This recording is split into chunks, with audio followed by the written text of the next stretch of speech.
സിപിഐഎമ്മും സിപിഐയും ഉൾപ്പെടെയുള്ള പാർട്ടികളുമായി നടത്തിയ ചർച്ചകൾ പരാജയപ്പെട്ട ശേഷമാണ് സന്ദീപ് വാര്യർ കോൺഗ്രസിലെത്തിയത്.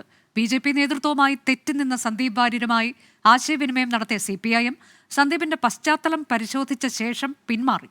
പാർട്ടി സ്ഥാനം ആവശ്യപ്പെട്ട സന്ദീപിന് വഴങ്ങാൻ സിപിഐയും തയ്യാറായില്ല. തിരഞ്ഞെടുപ്പ് കൺവെൻഷൻ വേദിയിൽ ഇരിപ്പിടം കിട്ടാതെ വന്നതോടെയാണ് സന്ദീപ് വാര്യർ 2 പതിറ്റാണ്ടിലേറെയായി തുടരുന്ന സംഘപരിവാർ ബന്ധം മുറിക്കാൻ തീരുമാനിച്ചത്. ഇതിന്റെ ഭാഗമായി സിപിഐഎം, സിപിഐ, ജനതാദൾ എസ് തുടങ്ങിയ പാർട്ടികളുമായി ആശയവിനിമയം നടത്തി. ബിജെപി മുഖ്യശത്രുവായ പാലക്കാട്ട് ചലനങ്ങളുണ്ടാക്കാൻ ലക്ഷ്യമിട്ട് സിപിഐഎം സന്ദീപ് വാര്യർ വിഷയം ഏറ്റെടുത്തു.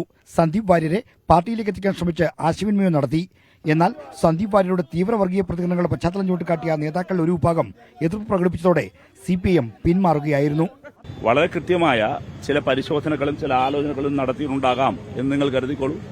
ന്യൂനപക്ഷങ്ങൾക്കെതിരെ തീവ്രമായ പ്രതികരണങ്ങൾ നടത്തിയിട്ടുള്ള സന്ദീപ് വാര്യരുടെ വരവ് ദോഷകരമാകുന്ന വിലയിരുത്തൽ സിപിഐ നേതാക്കൾ ഇപ്പോൾ പരസ്യമാക്കുന്നുണ്ട്.